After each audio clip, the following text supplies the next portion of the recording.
let them take no more of our freedoms from us every day. They want to come into our homes and take our guns and faith away. Oh, they're insane. Oh, they keep pushing their lies on us every way. If you come for my family, then there's gonna be hell to pay. These colors don't run, and neither do I. We come from a long line of fighting this fight. This flag's gonna fly when it's all said and done. These colors don't run. No, these colors don't run. These colors don't. Taking time on stop, drop, roll. Finger on the button, who's got control? Weaponize the news every time I scroll. Come from my guns, but I lock and load. Prime from my hands when I go cold. Pray to the Lord, but they want your soul. They gonna have problems if they come to my home. Till they get my message, I'ma say it slow. Scrolling through the news, anxiety, it starts to hit me. Bible by my pistol by my whiskey. Politicking just to trick me. If you want it, come and get me. But if you sliding through that door, it's a Sammy.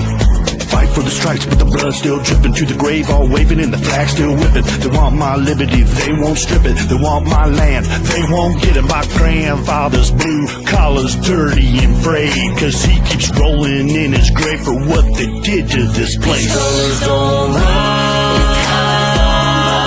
and neither do I.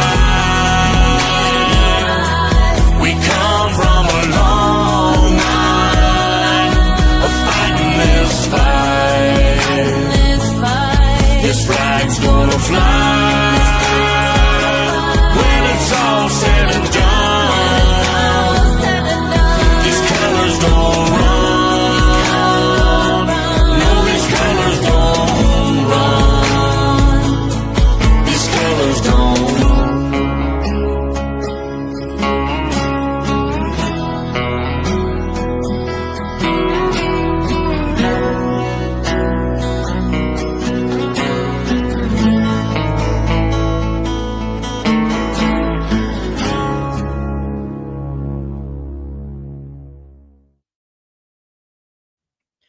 Hey everyone, good to see each and every one of you again on a Wednesday night. I hope everyone's had a great and blessed day. Darlene, good to see ya. I love ya. Tracy, good to see you. Love you. Christopher, baby brother, you better be good tonight. I got a recruitment in the background. Keep an eye out for her mama because, just because. So be good. Gator Girl, good to see you. Love you. Priscilla, I love you. Good to see you. Hope everything's going well with you. Rumble family, SL20, good to see you. Love you. Hope you're doing well. Susan, good to see you. Love you. SL20 beat you this time. I love both my families, but really, we're all one. We're all a huge family.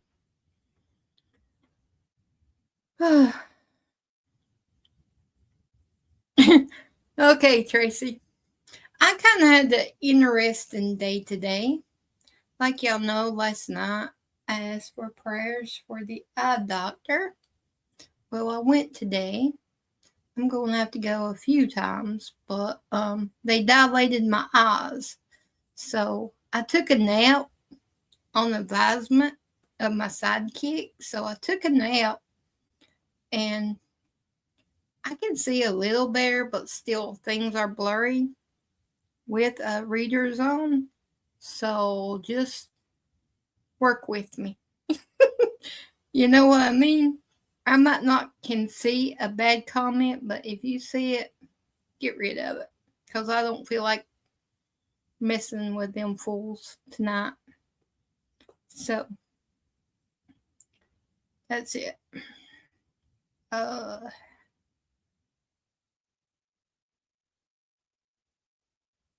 You had a weird dream. What was your dream about, Gator Girl? Tell me about it.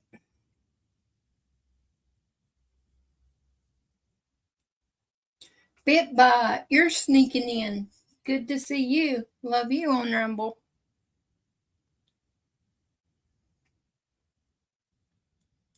But y'all could get quite a bit of stuff by me tonight. But soon you will not. Soon I'll be sharp as a tack.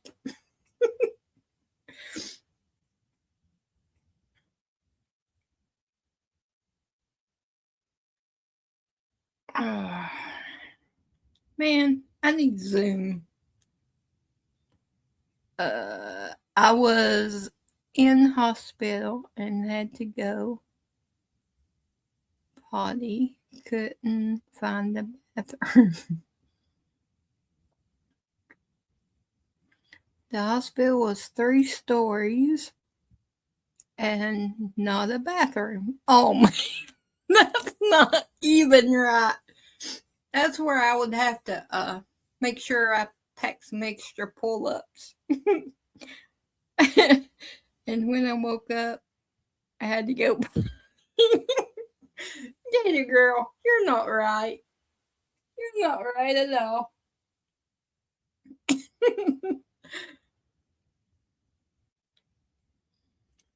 Well, that's better than some of my dreams that I remember. I always remember the bad ones. I never remember the good ones. Oh. I believe you, Gator Girl. I truly believe you. Because we can have some silly dreams. At least you're not being chased and running and running and running and running and running. Which I guess I'd rather be chased than having to go potty and no restroom nowhere. Okay, let me see if I can get a few clips up for you. Let me see. Here's the headline news, a little bit of this and a little bit of that. And then I got a couple that I want to talk about a little bit. So, here's what they say is the big headlines today, which may not concern none of us, but they say it's what people wants to know. Good evening, I'm Bill Malugin, and this is your Fox News report. Ex-Cuban President Raul Castro, the 94-year-old brother of the late Fidel Castro, now under American indictment for allegedly ordering the 1996 attack on 3 civilian airplanes rescuing people from the communist nation. 4 people were killed when 2 of those planes went down. The shaky ceasefire holding as negotiations with Iran continue. President Trump says he's in no hurry to end the conflict and won't budge on destroying Iran's nuke ambitions, threatening a big attack, possibly this weekend. Meanwhile, gas prices soaring above $4 a gallon in every single state. The Ebola death toll, now more than 130 people, with about 600 suspected cases in Central Africa. Peter Stafford, an American missionary doctor, tested positive while serving there. He is now being treated in Germany. On the campaign trail, Ed Galrine defeated the incumbent Kentucky Congressman Thomas Massie. The loss credited to his criticism of President Trump. In Texas, the Trump-endorsed GOP challenger Ken Paxton trying to unseat Republican Senator John Cornyn next week. And in Georgia, the Republican candidates for governor moving to a runoff with no clear winner.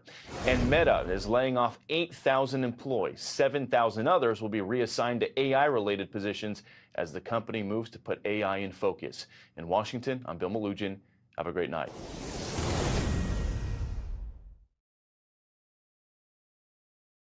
And you have a great night there, Bill. Oh, let me see. Chris has an appointment at 1 tomorrow. Oh, wow, Tracy. My appointment is at 1:40 in Winston. Okay, I'll be praying for him. Let me see. There was somebody else I seen or thought I seen. Oh, y'all might, if it's something important, type it, yell at me, tap in caps for me, yell at me. Oh, Tracy, I didn't get much sleep last night. I was trying to calm Teddy down. Oh, Teddy. Oh, my buddy. I wish it would rain here. We're so dry, we're spitting dust. It's miserable here.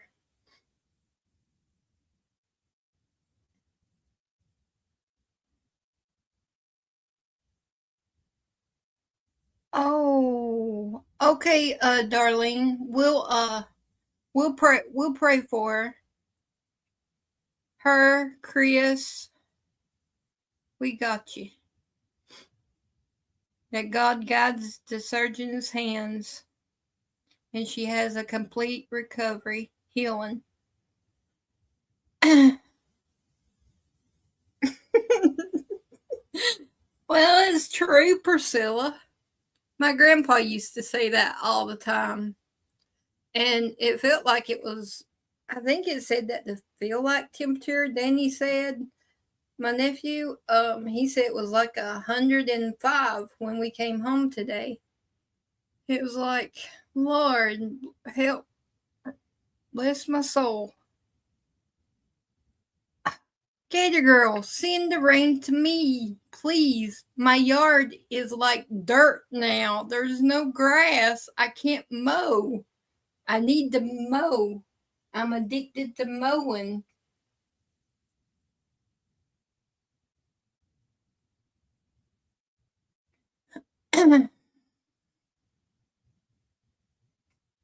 Oh, well, we'll be praying for you, Gator Girl. While we're on that, let's remember Betty and Steve and her brother-in-law and Aaron. See, I got this in large print. I can see this. D for healing from his surgery he had.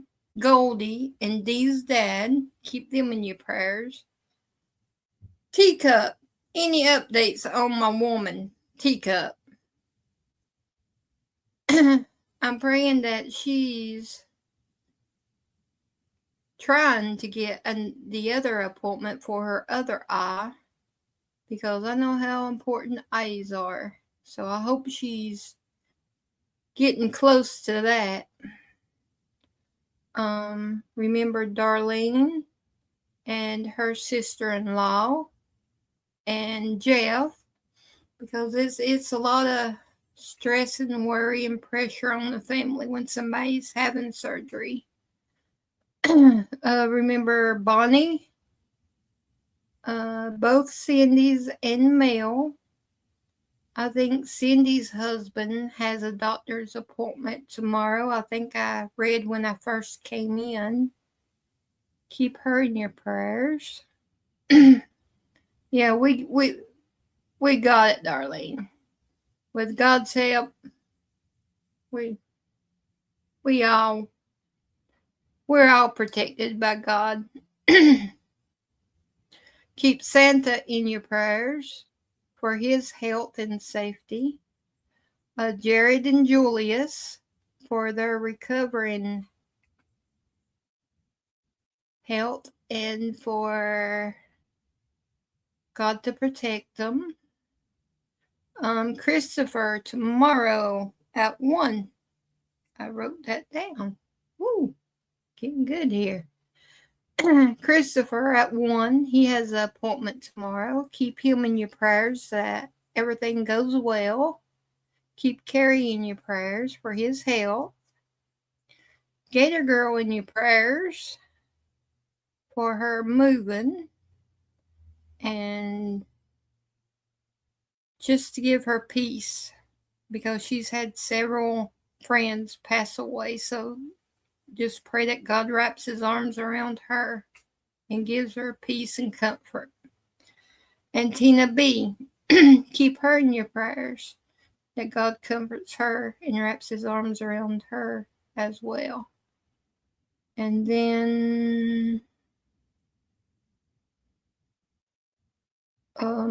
if you would, say a little prayer for my dad.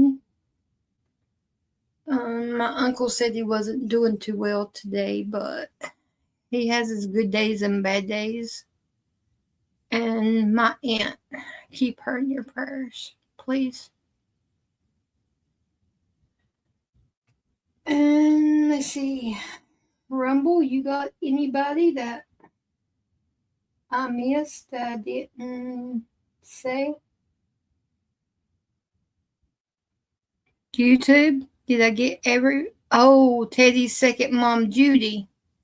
Keep her in your prayers for the loss of her husband because we know how hard it is to lose somebody we love and care about. I'm pretty sure everyone in chat's lost somebody that they loved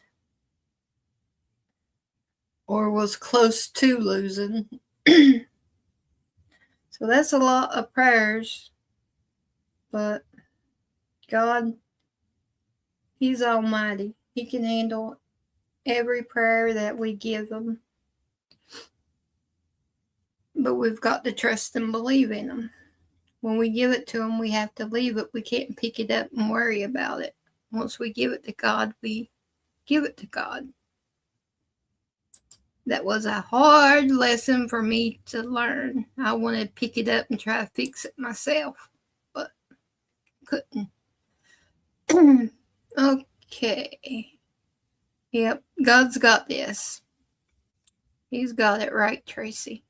Okay, here's a clip of America Cubans over reacting to the indictment today.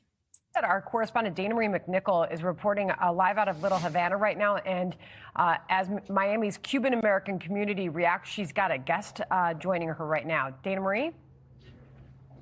Hi, that's right, Sandra and John. I'm here on Calle Ocho in Little Havana in front of Versailles, a very popular historic restaurant where, as the news spread, people are reacting. And I do want to bring in Oscar Fernandez here with me. Hi. He left Cuba in 1961 when you were just 15 years old. That is correct. Tell me about what today means in the news of the indictment of Raul Castro. It means some justice for the Cuban people. For 67 years, I'm sorry, we have been.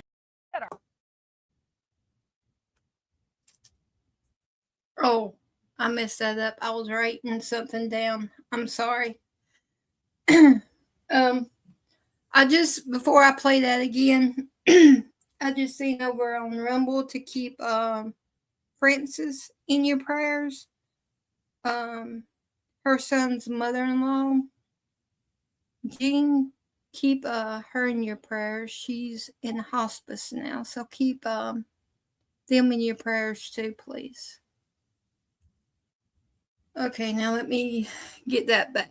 I done what Gator Girl does. See, Gator Girl, it happens to me too. I was writing down something and hit the button, hit the mouse pad. Our correspondent Dana Marie McNichol is reporting live out of Little Havana right now. And as Miami's Cuban American community reacts, she's got a guest joining her right now. Dana Marie?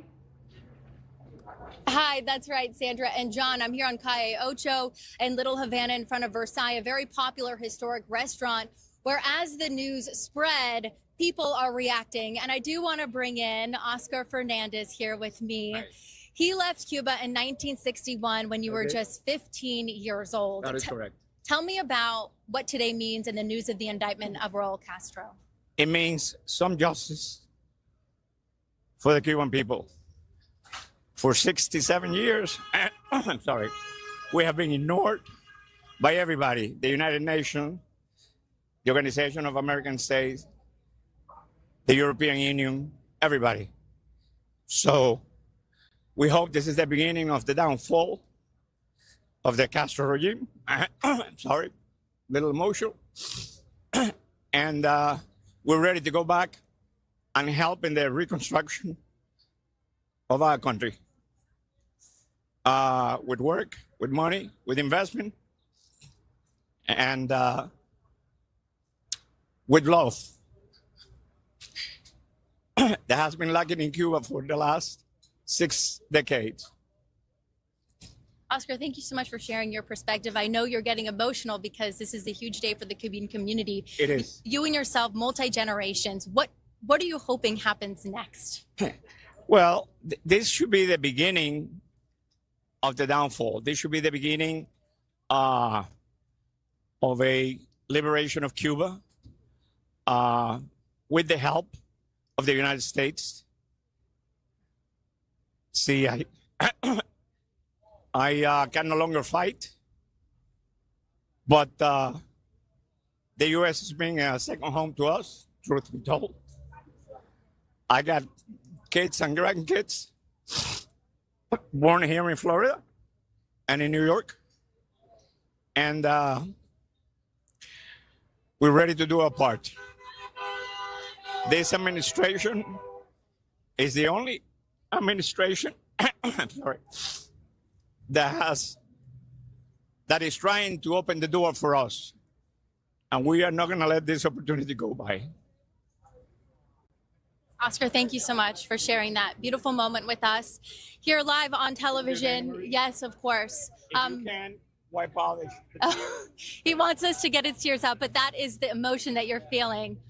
So during that announcement of that indictment, Acting U.S. Attorney General Todd Blanche, she said this is the first time in 70 years that a senior official from that communist Cuban regime is being held accountable for violence against Americans. So as this story progresses, we will be here, Sandra and John, speaking to Cuban Americans about the reaction of that announcement. God bless Oscar. Oscar Fernandez, a Cuban exile, left in 1961. An incredibly emotional response there. Dana Marie, thank you for bringing that to us. All right, John? That was sweet. It about made me cry. That was sweet. Hey, Jay Keeps. Good to see you. Love ya. Hope you're doing good. Oh, Gator Girl, I do a lot y'all don't see. I catch myself. If y'all seen. Okay, Gator Girl. If y'all could see behind the screen, y'all would wonder how in the world she does what she does. Okay, let me see.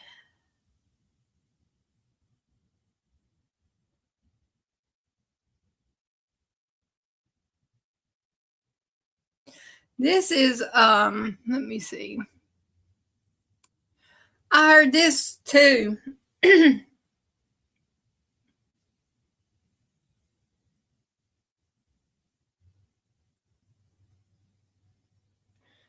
Oh, Priscilla, praying for anyone that's in the path of the storms. Be safe, please. This is Cuba's leader, or whatever you want to call him, he better think hard because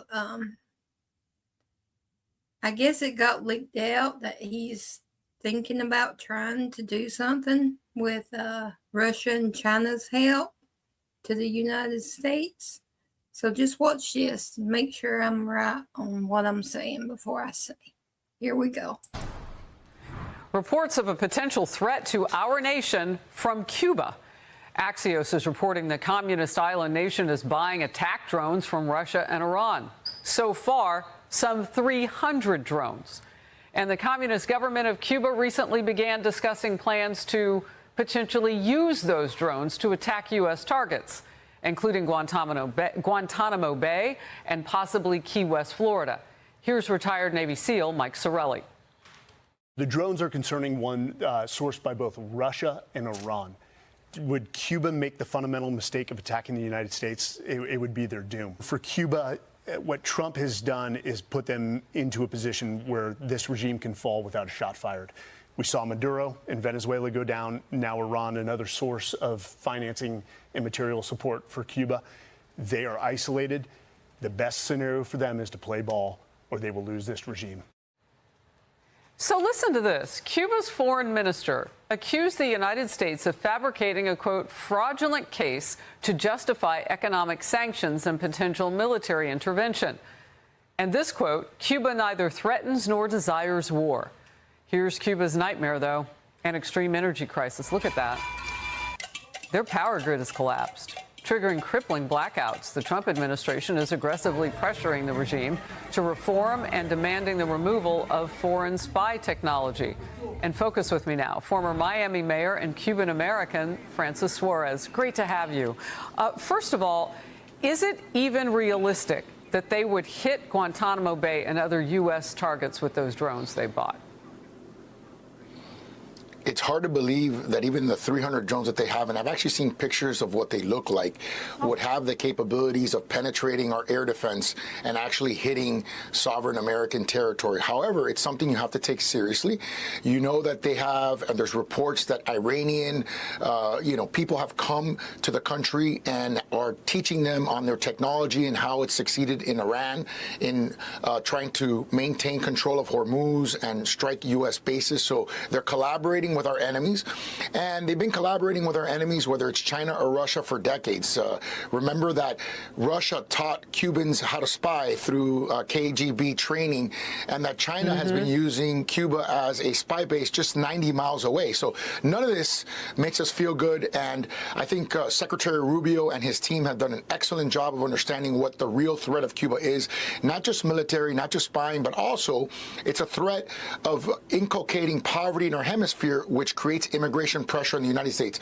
If you don't like illegal immigration, you shouldn't want the current regime involved. 3, 2, 1.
Thank y'all. Thank y'all very much. And now for our soldiers who gave the ultimate sacrifice. Rest in peace. Thank you for your service.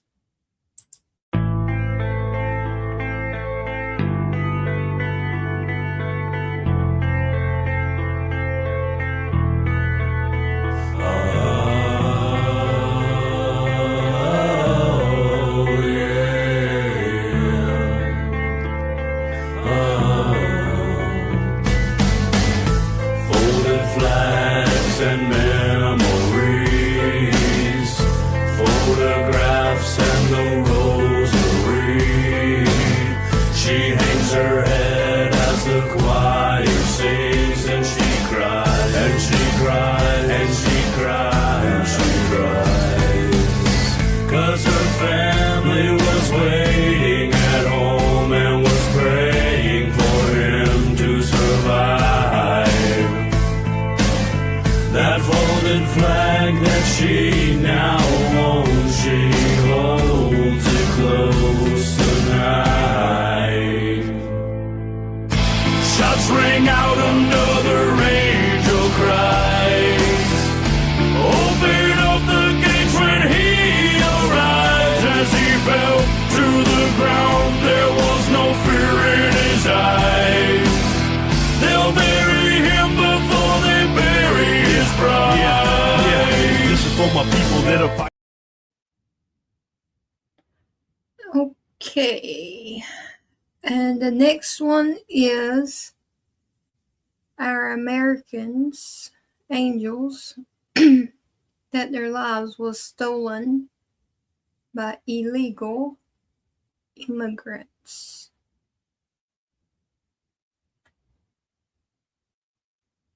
Rest in peace.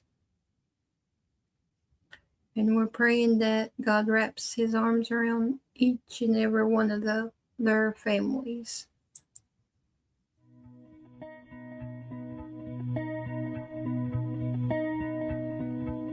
Tell me, what does it look like in heaven?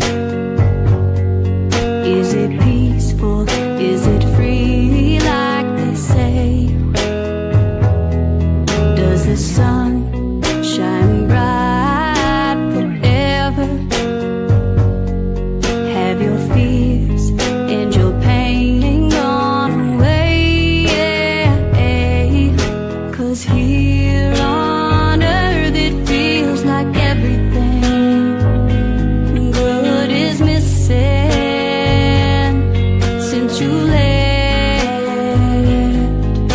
And here on earth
Yep, we have to keep trusting in God. Because in the end, we know who's.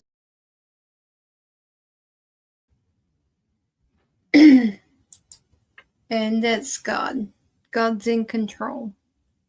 We just got to trust and believe. Okay. Gator Girl did the movie on Jeremiah. And I'm going to do the little study guide. And then we'll get into the trivia part of it. But while I get the study guide, I got a couple little short, like, I think one's 30 seconds. I mean, they're shorts of baby Trump. This one is, we know the answer about Biden now. We knew something was up with him, but now we know. Pete and baby Trump found the answer. So here we go. Good evening, America. Secretary Hegseth here. The Trump administration has been closely monitoring an aerial phenomenon. Very closely. Nobody's monitored anything this closely, ever. That has been classified for decades. Until today. We have acquired footage that no president has had the courage. Because they were weak. Very weak presidents. Low energy. Afraid of aliens. Not me. Sir, can I thank you? The footage you're about to see was recovered from a military installation and has been verified by the best people. Tremendous verification. Continue, Pete. Here's the footage. Come on, man, let me go. I didn't mean to stay outside that long. I was just watching that ice cream cart across the street. The one with the little window. They had sprinkles. Cute. Sir, you were standing in a restricted military zone. Come on, man. I just wanted some ice cream. We don't have those in my galaxy. I mean, this galaxy. Because I'm from here, Jack. Earth, obviously. I love Earth. Great planet. It's very round. Come on. And remember, folks, you see anything suspicious in the skies, report it directly to Baby News Network. Secretary Hegseth, out. All right. And here's the other one that I got while I was waiting also at the eye doctor. It used to be repeating the bombing. You did it for 38 days. No, we did. And you did not get the political changes in Iran. No, I had a total military victory. But the fake news, guys like you write incorrectly. You're a fake guy. Guys like you write about it incorrectly. We had a total military victory. We knocked out their entire Navy. We knocked out their entire Air Force. We knocked out all of their anti-aircraft weaponry. We knocked out all of their radar. We knocked out all of their leaders, number one, and then we knocked out all of their leaders in the 2nd Division, and we knocked out numerous of their leaders in the 3rd Division, and they're very confused. We've had a total victory, except like people like you that don't write the truth. You know, you should write. I actually think it's sort of treasonous what you write, but you and the New York Times and CNN, I would say, are the worst. On another wall. You should know better. You know better. Your editors tell you what to write, and you write, and you should be ashamed of this. This is another wall. And you may actually think it's treason. When you write like they're doing well militarily, and they have no Navy, no Air Force, no anti-anything. By the way, we knocked out 85% of their manufacturing for missiles. We knocked out everything. We haven't knocked out other than one bridge that we did because they misbehaved. But we have bridges we could knock out. We could knock out their bridges and their electrical capacity within 2 days. We can knock out the whole thing. And then I read the New York Times and they act like they're doing well. Everybody does it. That's why your subscribers are way down. You know, the Times subscribers are way down because it's fake.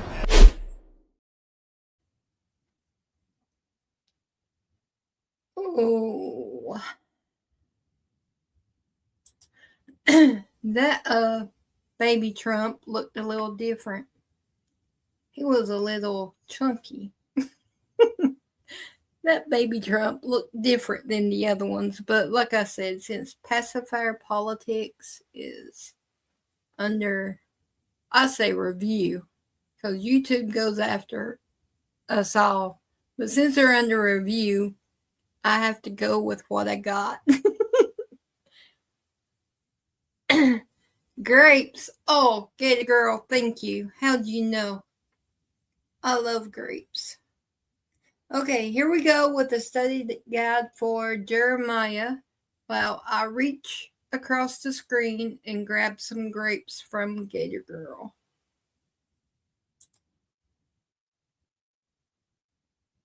The book of the prophet Jeremiah. Jeremiah was an Israelite priest who lived and worked in Jerusalem during the final decades of the kingdom of southern Judah. He was called as a prophet to warn Israel about the severe consequences of breaking their covenant with God through their idolatry and injustice, and he even predicted that the empire of Babylon would come as God's servant to bring this judgment on Israel by destroying Jerusalem, taking the people into exile. And sadly, his words became reality. Jeremiah lived through the siege and destruction of Jerusalem and witnessed the exile personally. Now, this book came into existence in a really interesting way. Chapter 36 tells us that after 20 years of Jeremiah's preaching in Jerusalem, God called him to collect all of his sermons and poems and essays and commit them to writing, which Jeremiah did by employing a scribe named Baruch, who wrote down and compiled all of this material into a scroll. Now, Baruch also gathered lots of stories about Jeremiah, and he linked all the pieces together. And so this is why the book reads like an anthology, a collection of collections. It's all been arranged to present this prophet as a messenger of God's justice and grace. So the book begins with God calling Jeremiah to be a prophet, and he's given a dual vocation. He will be a prophet to Israel, but also to the nations, and his words will both uproot and tear down, but also plant and build up. In other words, he's going to accuse Israel and warn them of God's coming judgment, but he also has a message of hope for the future. Now, this opening perfectly summarizes the first large section, chapters 1 to 24. It's a collection of Jeremiah's writings from before the exile. And the core idea here is that Israel has broken the covenant with God and violated all the terms of the agreement they made that are written in the Torah. And in a number of ways. They've adopted the worship of all kinds of Canaanite gods, building idol shrines all over the land, and Jeremiah develops the metaphor of idolatry as adultery, and uses the language of prostitution, promiscuity, unfaithfulness to describe how Israel has given their allegiance to other gods. Jeremiah also repeatedly accuses Israel's leaders. The priests, the kings, the other prophets have all become corrupt. They've abandoned the Torah and the covenant, which has led to a tragic result: rampant social injustice. The most vulnerable people in Israelite communities, the widows, the orphans, the immigrants, were all being taken advantage of in clear violation of the laws of the Torah, and Israel's leaders didn't even seem to care. So a classic place where all of these ideas come together is in chapter 7. It's called Jeremiah's Temple Sermon. The Israelites are coming to worship their God in the temple as if everything is just fine, but outside the temple they are worshiping other gods, and some were even adopting the horrifying Canaanite practice of child sacrifice. And so Jeremiah makes his very unpopular announcement. The God of Israel is coming in judgment. He's going to destroy his own temple and punish Israel by sending an enemy from the north. This is an army that God would allow to conquer Jerusalem, and as you read on, you discover he's talking about the great empire of Babylon. And so this all leads up to a transition in chapter 25. Israel hasn't turned back to their God, and so in the first year of Babylon's new king, Nebuchadnezzar, God tells Jeremiah to announce that the Babylonian armies are headed for Israel and all of its neighbors to conquer them and take them into exile for 70 years. He compares Babylon to a cup of wine filled to the brim with God's just anger at all of Israel's injustice and idolatry, and God will make Israel and the nations drink from this cup. Now, this chapter is key to the book's design because everything that follows is going to focus on Babylon's coming attack. First on Israel in chapters 26 to 45, and then on the other nations in chapters 46 to 51. The section about Israel first contains stories about how Jeremiah begged Israel to turn back, how he warned them right up to the last minute, but the leaders of Israel kept rejecting him. This section concludes with a large collection of stories about how Jerusalem was under siege and eventually destroyed by Babylon, and about how Jeremiah was persecuted all through that time and eventually kidnapped and taken against his will to Egypt by a group of Israelite rebels. Now, right here in the middle, in between all of these dark stories of disaster and judgment, is a collection of Jeremiah's messages of hope for Israel's future. So he picks up on Moses' prediction that after Israel had broken the covenant and gone into exile, see Deuteronomy 30, God would not abandon his people. Rather, he would renew his covenant with them and transform their hearts. Jeremiah develops this promise, and he says that God is going to one day inscribe the laws of the Torah, not on tablets, but rather on the hearts of his own people. He's going to heal their rebellion so that they can truly one day love and follow him fully. And so one day, Israel will return back to the land, and the Messiah from the line of David is going to come, and that's when all nations will come to recognize Israel's God as the true God. So these chapters are showing that despite Israel's apostasy, God is not going to let Israel's sin get the final word. Rather, his own faithfulness will bring about the fulfillment of his promises, no matter what. After this, we find the large collection of poems about how God is going to use Babylon to judge the nations around Israel. So Egypt, Philistia, Moab, Edom, Ammon, Damascus, Hazor. But then, surprisingly, the longest poems are saved for last, and they're about God's coming judgment on Babylon itself. So although God used this nation to execute his justice, God doesn't endorse their violence and idolatry. And so Babylon too will come under the standard of God's justice. And so Jeremiah denounces this nation's pride and injustice as well. Now, Babylon is larger than life in these poems, and it reminds us of the image of Babylon all the way back from Genesis chapter 11. Babylon has become the archetypal rebellious nation. In their glorification of wealth and war, God's going to give this nation over to its own destruction. The book concludes with a story taken from the end of the book of 2 Kings. It tells about Babylon's final attack on Jerusalem, how they destroyed the city walls and burned the temple and took the people into exile. The story shows how Jeremiah's warnings of judgment from chapters 1 through 24 were fulfilled. But then the chapter ends with a short story about the captive Israelite king Jehoiakim. He's heir to the line of David. And the king of Babylonian releases him from prison and shows him favor by inviting him to eat at the royal table for the rest of his life, and the book ends. So it's a little glimmer of hope. And this recalls Jeremiah's promises of hope from chapters 30 to 33. God hasn't abandoned his people or the promise of a future coming king from David's line. And so while this book contains a huge amount of warning and judgment, the final words conclude with a note of hope for the future. And that's what the book of Jeremiah is all about.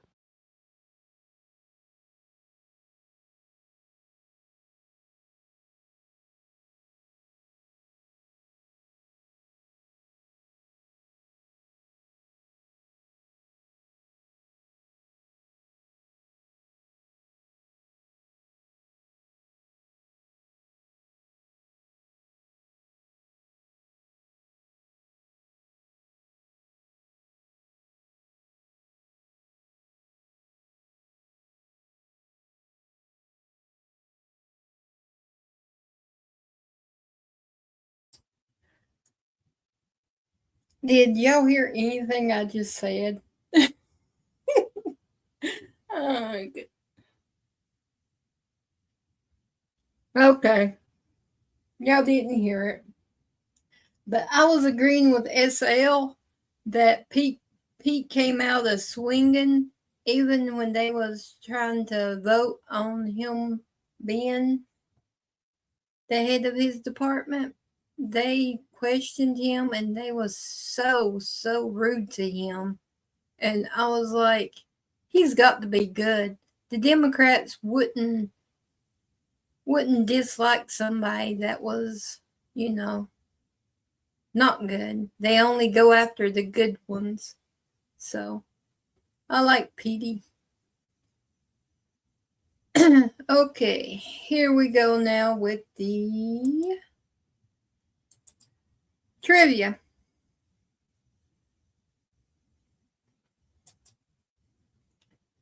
Share and grab. Make sure I grab the right one. Welcome to the Bible Quiz.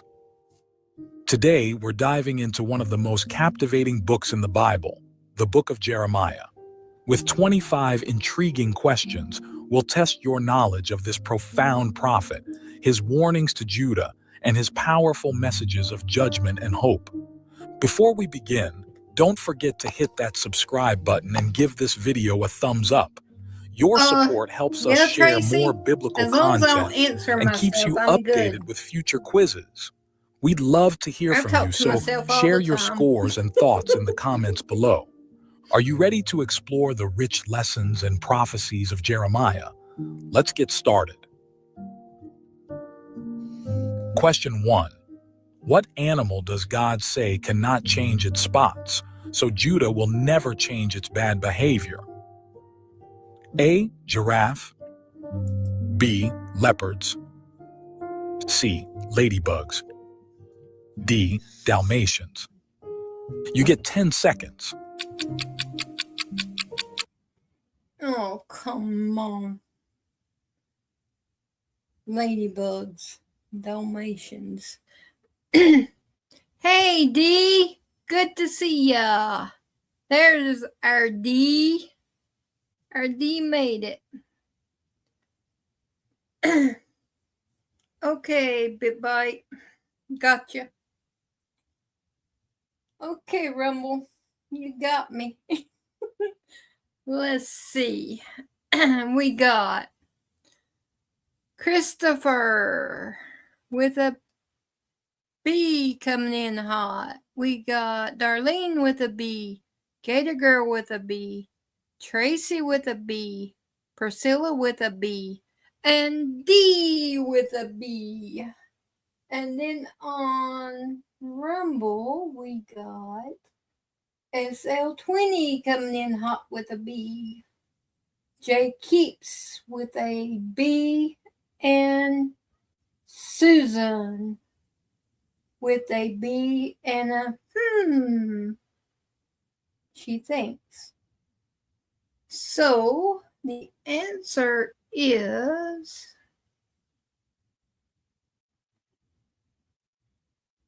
Aldi. I'm sorry. Praying it went as well as it could. Okay, the answer is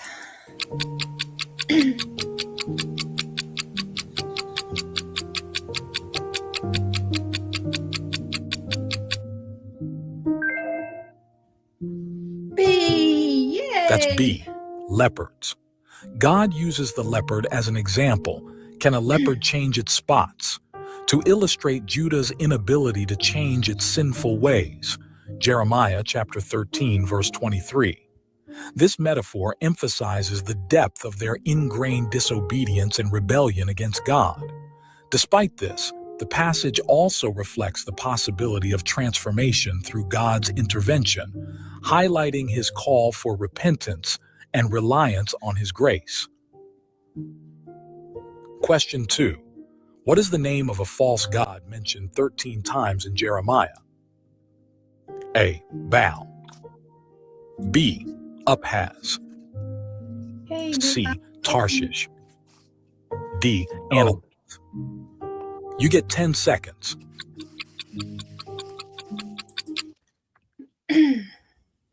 Let's see.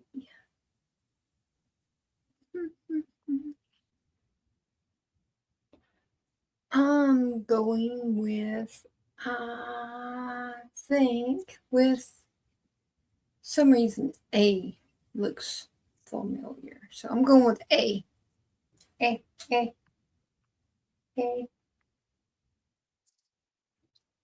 Uh-oh.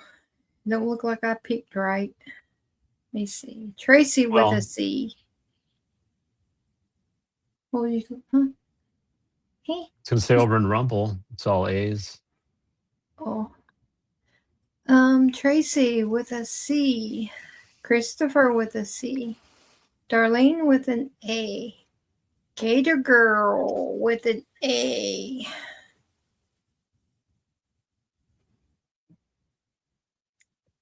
Do you have more or no? I'm waiting. You can go ahead. Okay. I'll wait. SL20 with an A, Susan with an A, Jay Keeps with an A, and I also have an A. Okay, I guess that's it. Here we go.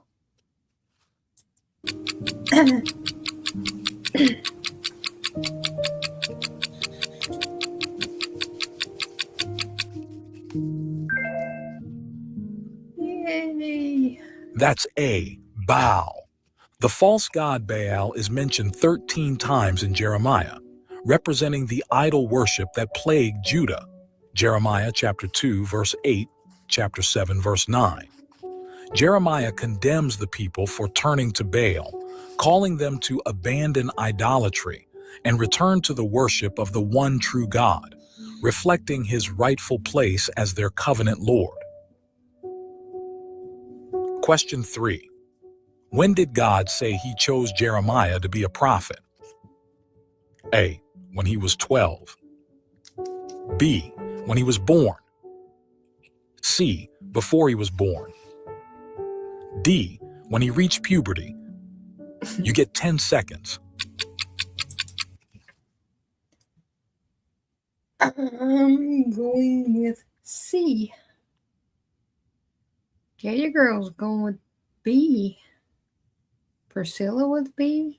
Christopher with B. I thought I heard him say C. Yeah, we're doing C over here so far. Yeah. We have 3 C's. Okay, we got Priscilla with B. Christopher with B. Darlene with C. Katie Girl with C. It's okay, Katie Girl. I do that too. Tracy with C. And I'm picking C. SL with C. Jay Keeps with C. Susan C. And I'm going with C. Okay, the answer is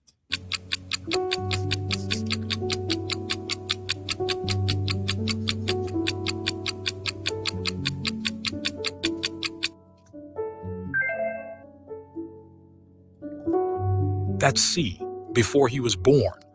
God told Jeremiah that before I formed you in the womb, I knew you. Before you were born, I set you apart. Jeremiah chapter 1, verse 5. This powerful statement highlights God's sovereignty and Jeremiah's divine calling. It reminds believers that God's plans for their lives are intentional and purposeful, rooted in his eternal wisdom and love. Question 4. What natural disaster did the people of Judah endure, causing their cisterns to be empty? A, fire. B, wind. C, locusts. D, drought. You get 10 seconds. oh, I'm going with D, drought. Yeah. Yeah. We got Gator Girl with a D. We got Christopher with a D. We got Priscilla with a D. We got Darlene with a D. We got Tracy with a D.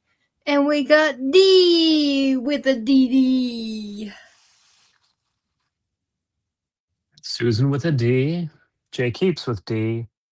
SL20 with D. And I picked D. Okay. D's across the board. Wait. Where's... Oh, there's Christopher.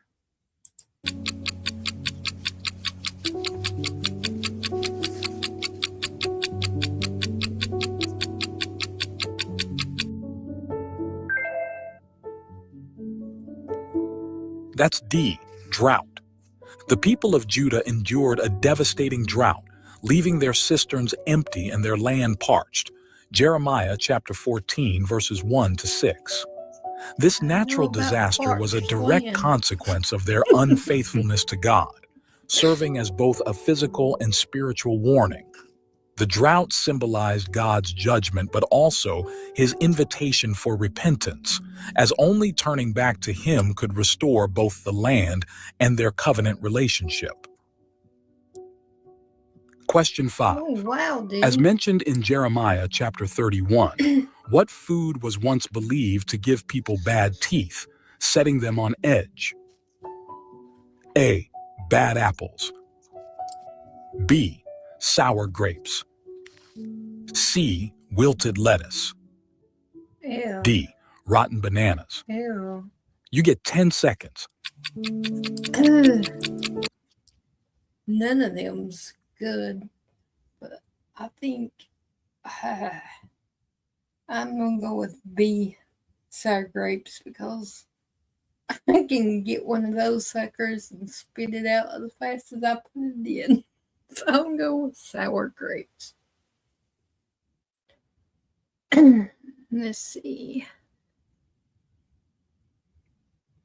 Tracy with an A. Bad apples. Christopher with a B. Priscilla with a D. Gator Girl with a B. Darlene coming in hot with a B. Priscilla with a B. And D with a B. Jay Keeps with a B, Susan with a B, SL with a B, and I'm taking B. Okay. The answer is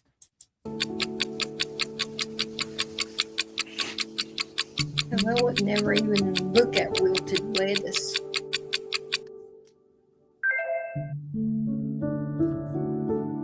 That's B, sour grapes. In Jeremiah chapter 31, verses 29 to 30, the proverb, "The parents have eaten sour grapes, and the children's teeth are set on edge," is cited to reflect the generational consequences of sin. However, God declares a shift toward personal accountability, emphasizing that each individual will bear responsibility for their actions, signaling the new covenant's focus on a personal relationship with God. Dear one, make sure to click the subscribe button so you can stay in the loop and catch all our upcoming videos. Question 6. In chapter 7, what does Jeremiah call the temple, which Jesus repeated when he was in the temple? A, a nice place. B, the big house. C, a den of robbers. D, a refugee for the homeless.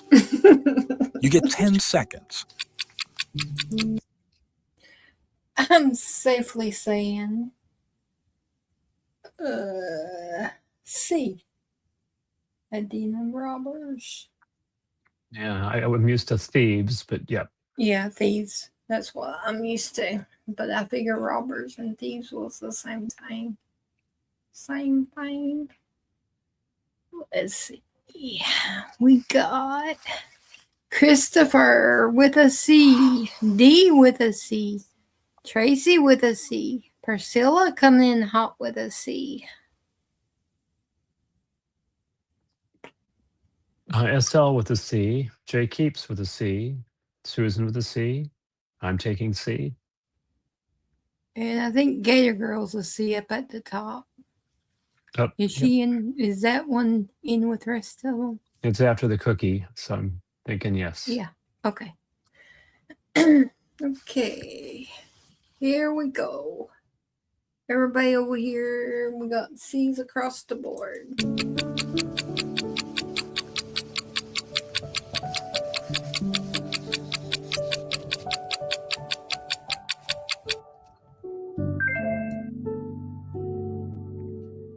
That's C, a den of robbers.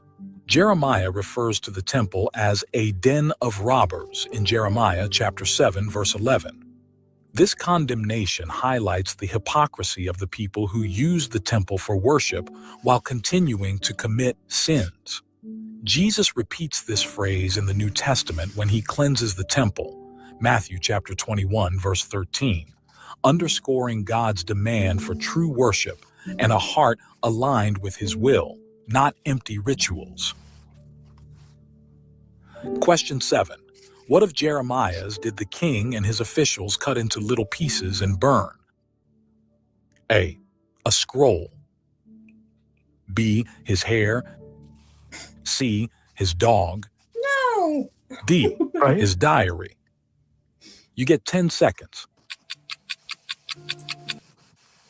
I'm safely going to say A. Yep. This dog. Really? Why would they put that in there? Oh no, that's not right. We got Gator Girl with an A, Christopher with an A, Priscilla with an A, Tracy coming in hot with an A. D and Chris is splitting my Mountain Dew they stole, or he stole. D's just an accomplice. He's receiving stolen goods. There you go. And D with an A. And Darlene with an A. Jake Heaps with an A. Oh, please, not his dog. Susan with an A. SL with a 20. I mean, A. And I picked A. Straight A's. No dog. Please, not the dog. Poor doggy. Oh. If it is, that's just not even. Well, you got caught, Chris. That's what I've been trying to tell him, Bitbot. He thinks he isn't, but he says it in chat, and I got That's screenshots. A scroll. King Jehoiakim and his officials cut up and burned Jeremiah's scroll, which contained God's words of warning. Jeremiah chapter 36, verse 23. This act of defiance symbolizes the rejection of God's message and authority. Despite this, God commanded Jeremiah to rewrite the scroll, demonstrating his determination to deliver his word and his commitment to offering the people opportunities to repent. Question 8. In Jeremiah chapter 18, to what kind of creative artist did God compare himself to? A poet. B, a painter. C, a chef. D, a potter. You get 10 seconds.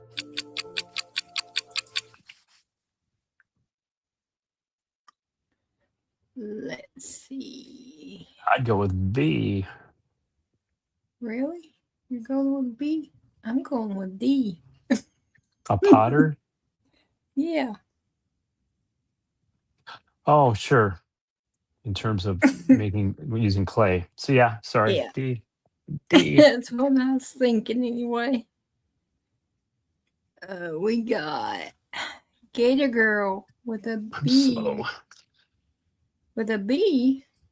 Christopher with a B. Maybe I'm wrong. Priscilla, what? Tracy with a B. D with a B.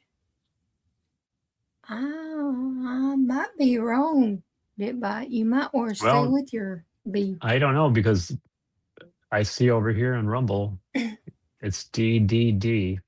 And I said D, so I'll stick with D.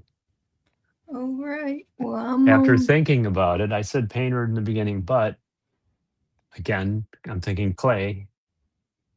Well, I'm hanging on this this raft over here on YouTube by myself, it looks like. I'm going with D. So here we go.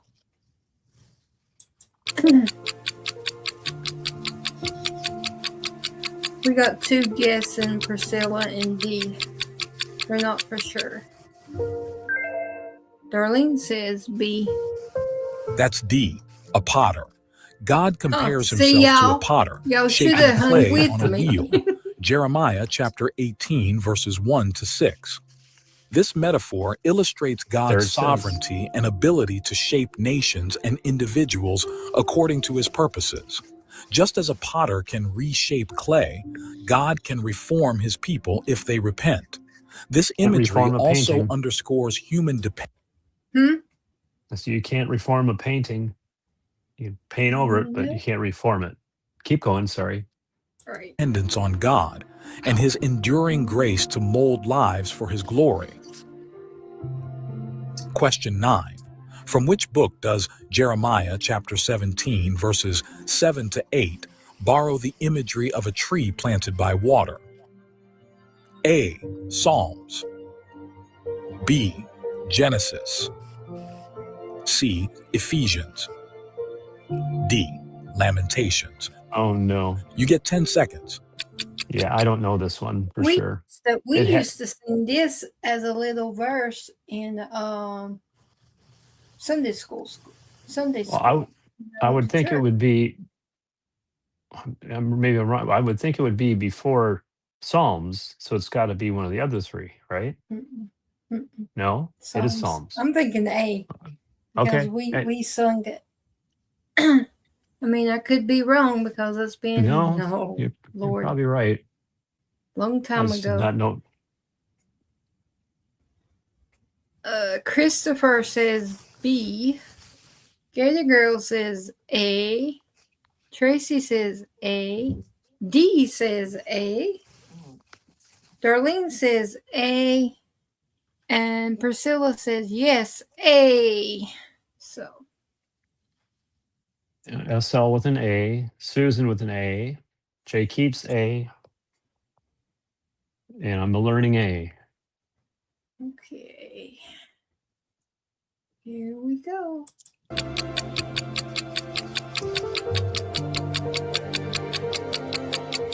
Even back then when I was little, I learned things through music, songs. That's A. Psalms. Jeremiah chapter 17, verses 7 to 8 borrows imagery from the book of Psalms, specifically Psalm chapter 1, verse 3, which describes a tree planted by streams of water. This imagery reflects the blessings of trusting in God, with roots drawing nourishment from a reliable source. Both passages highlight the steadfastness and fruitfulness of those who rely on God, contrasting with the instability of those who turn away. Question 10. In Jeremiah chapter 16, who did God promise to use to catch his people, which Jesus fulfilled with his choice of apostles? A. Trappers. B. Pharisees. C. Fishermen. D. Tax collectors. You get 10 seconds.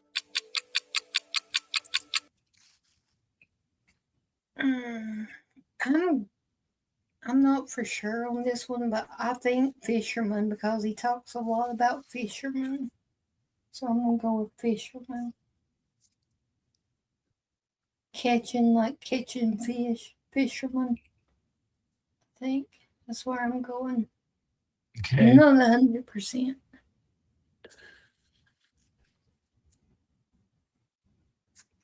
Whoop, We got Gator Girl with a C, Christopher with a C, Priscilla with a C, Tracy with a C, Darlene coming in hot with a C, and D with a C.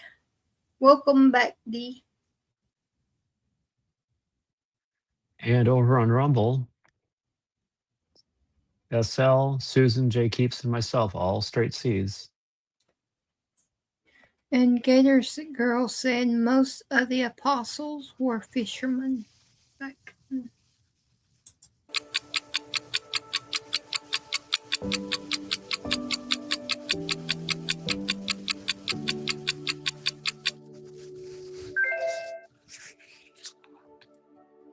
That's C. Fishermen. God promised to send fishermen to catch his people. Jeremiah chapter 16, verse 16. This metaphor symbolizes his intent to gather his scattered people, either for judgment or restoration. Jesus later fulfilled this imagery when he called his apostles to be fishers of men, Matthew chapter 4, verse 19, signifying their role in spreading the gospel and bringing people into God's kingdom. Question 11. What did God promise to send to Judah that could not be charmed? A. Deceitful priests. B. Corrupt politicians. C. Slick car salesmen. D. Venomous snakes. You get 10 seconds. slick car salesman. Right? Or politicians. I'm going with D. Venomous snakes. D. Christopher with a D. Tracy coming in hot with a D. Gator Girl with a D. D coming in with a D.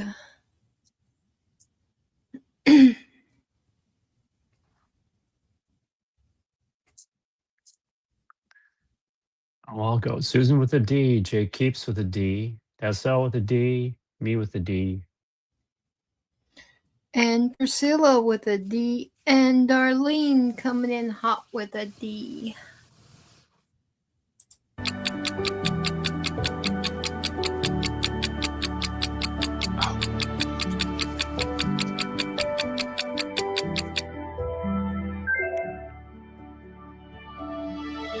That's D, venomous snakes.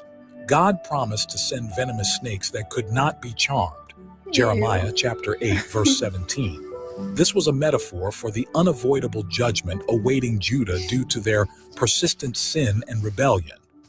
The imagery of untamable serpents highlights the inescapable nature of God's justice, while underscoring his call for genuine repentance and a return to obedience.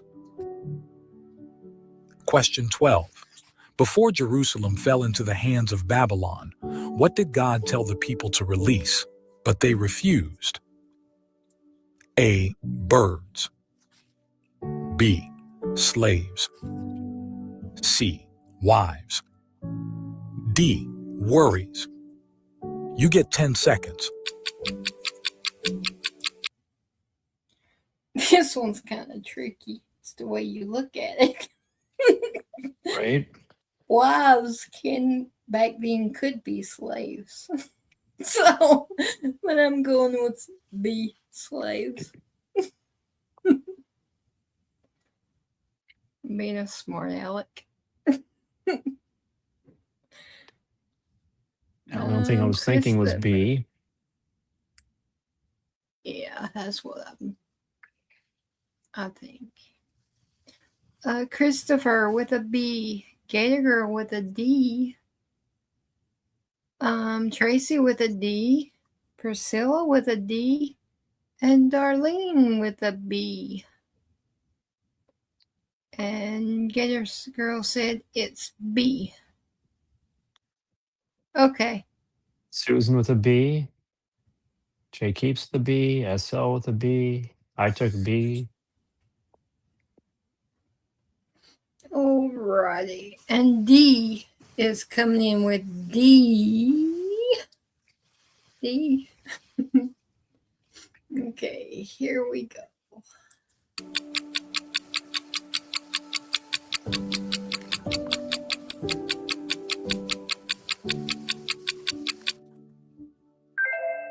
B. That's B, slaves. God commanded the people to release their Hebrew slaves, as outlined in the covenant laws. Jeremiah chapter 34, verses 14 to 17. While they initially obeyed, they later reneged on their promise, re-enslaving those they had freed. This defiance revealed their disregard for God's laws and justice, sealing their fate as the Babylonians ultimately overtook Jerusalem in fulfillment of God's warnings. Question 13. What farming tool did God command Jeremiah to wear as a symbol of Judah's submission to Babylon? A. Plow. B. Saddle.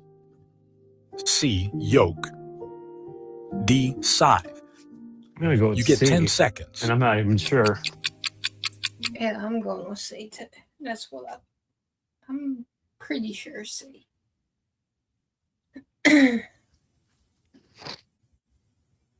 This is so good for me. My fat fingers got me that time. D. Be nice. Gator Girl coming in with a C. Christopher with a D. Tracy with a C.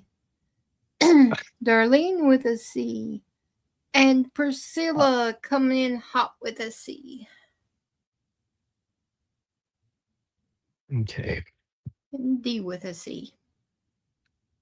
Sneaking one in. Straight C's. SL, Susan, myself, and Jay Keeps. I'll see. Cheater. Yeah, I'm cheating. I know. I went and got my air purifier and moved it real quick. Ow. Oh. Have to vacuum it before I turn it on later. Smells like venison in here. That's C. Oh, really? Yoke. The yoke You must be symbolized cooking. submission to Babylon, conveying that did Judah's earlier. survival depended on accepting Nebuchadnezzar's rule as part of God's plan. Despite this clear message, Judah's leaders resisted, leading to their destruction.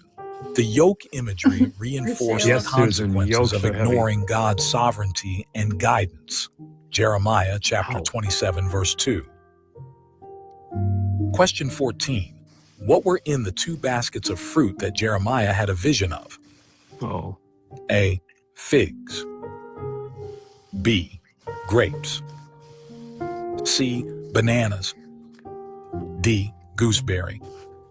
You get 10 seconds. I remember this one from Gator Girls movie. A. Figs. Because I thought that was nasty. And we was talking about them the last time. You didn't like Right. them either.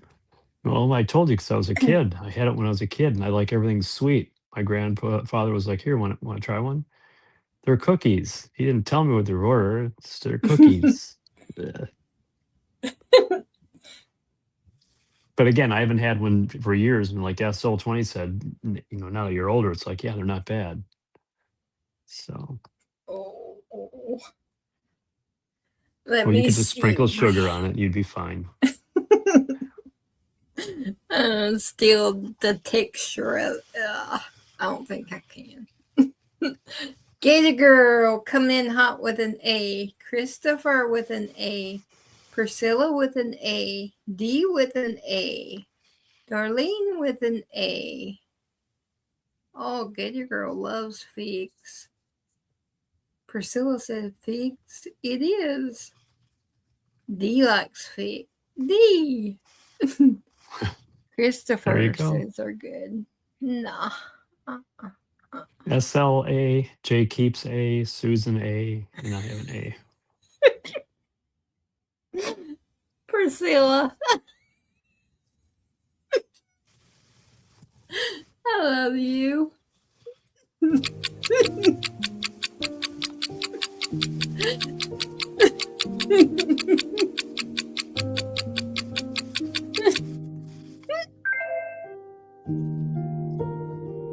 That's A. Figs.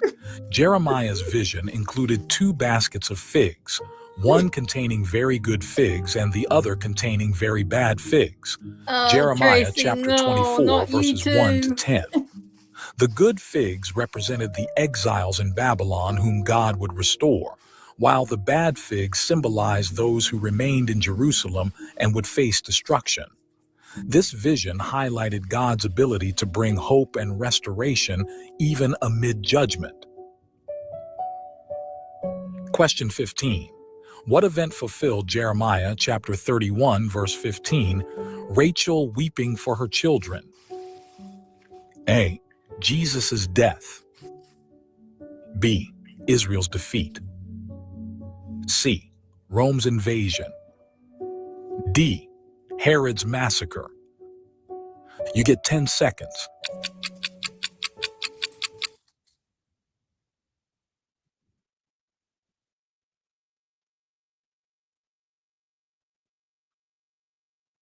Oh, I'm going with D. D. So Christopher with a B. Oh, yeah, he did, didn't he? Christopher with a B. Darlene with a D, coming in hot. Gator Girl with a D. Priscilla with a D. Tracy with a D. And D with D.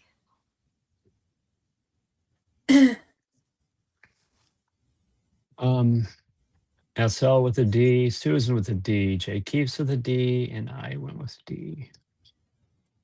Okay, the answer is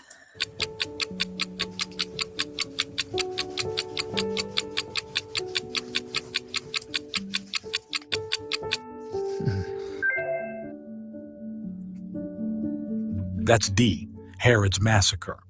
Rachel weeping for her children was fulfilled during Herod's massacre of the innocents, when he ordered the killing of male children under 2 years old in Bethlehem. Matthew chapter 2, verses 16 to 18. This event symbolized the deep sorrow of mothers mourning their children, linking Jeremiah's words to the grief caused by the loss of life during Israel's exile and later in the time of Jesus. Question 16. What did God tell Jeremiah to give the Rechabites to test their commitment to their ancestors' command? A. Meat. B. Wine. C. Dairy. D. Gluten. You get 10 seconds. I'm going with B, 1. 1. I don't know. So I'll go with B. I'll go with you. I don't know. I do not know this one. Okay, we got Gator Girl with a B. Christopher coming in hot with a B. D with a B. Priscilla with a B. Tracy with a B. And Darlene with a B. Okay, SL with a B, Susan with a B, Jay Keeps with a B, and you heard I took B. Okay, the answer is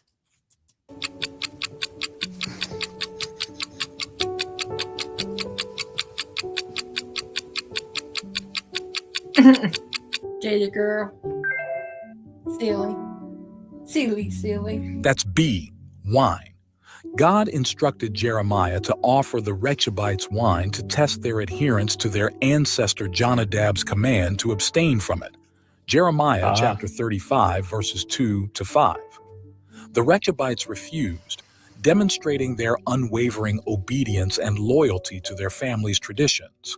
This act served as a contrast to Judah's disobedience to God's commands and highlighted the value of faithfulness and integrity. Be safe, you and Goldie. Love you both. Question 17.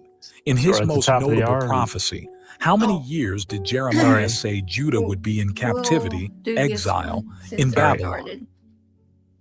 A. 7 days. B. 7 years. C. 70 years. D. 700 years.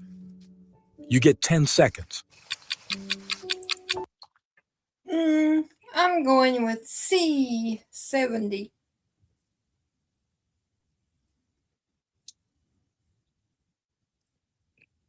Because I'm pretty sure I agree. Yep.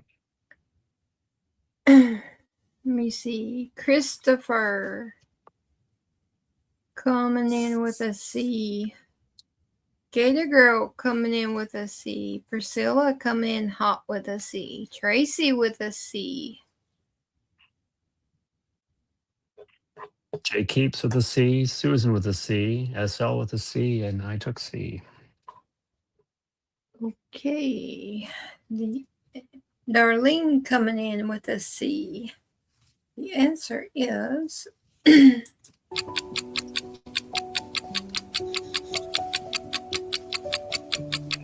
last and final answer for tonight. C. That's C, 70 years. Jeremiah prophesied that Judah would be in captivity in Babylon for 70 years. Jeremiah chapter 25, verses 11 to 12. This period of exile was both a punishment for their idolatry and a time of refining. After 70 years, God promised to restore his people, demonstrating his mercy and faithfulness to his covenant, even after a season of judgment. All right. Okay. Alrighty. Well, I'm going to get off so you can say goodnight. All right. Thank you. Love you. You're welcome. Good night. Love you. Night.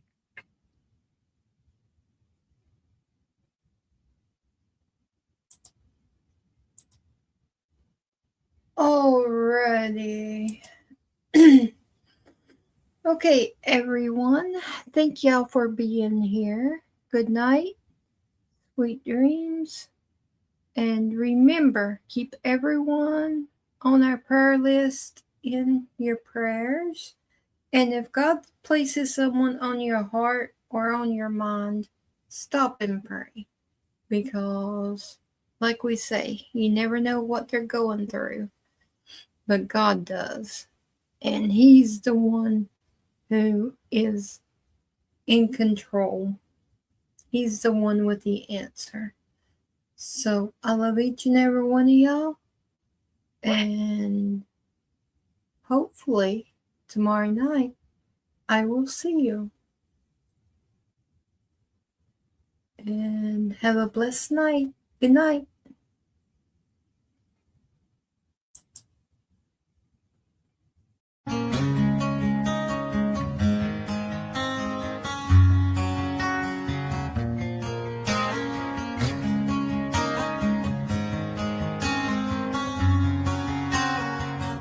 Every step I take, every stride I make, I look around, sometimes I feel alone. Think about this life I live, only so much time to give. I'm on the run into the unknown. The line I'm walking just straight, one outside I say it ain't fun. I'm not here to impress anyone. Chasing dreams ain't always what it seems. We only get one life, sometimes it's hard to see. Making a difference might be my deliverance. When it comes to freedom, yeah, that's where I find it. The hard path in life can be a lonely one. Not too many walk this road I'm on.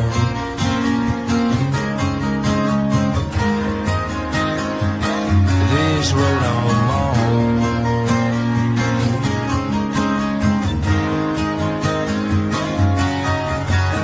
Head down since I left town, sorry for the letdown. Don't know the next time that I'll be around. When I ask myself why I do what I do, there's a couple reasons, yeah, I can count a few. All the ones that are proud of me, all the ones that doubted me. Thanks for watching my dreams become reality. Chasing dreams ain't always what it seems. We only get one life, sometimes it's hard to see. Making a difference might be my deliverance. When it comes to freedom, yeah, that's where I find it. The hard path in life can be a lonely one. Not too many walk this road I'm on.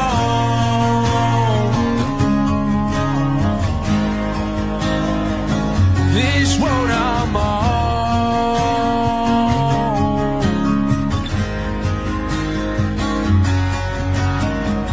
Chasing dreams ain't always what it seems. We only get one life, sometimes it's hard to see.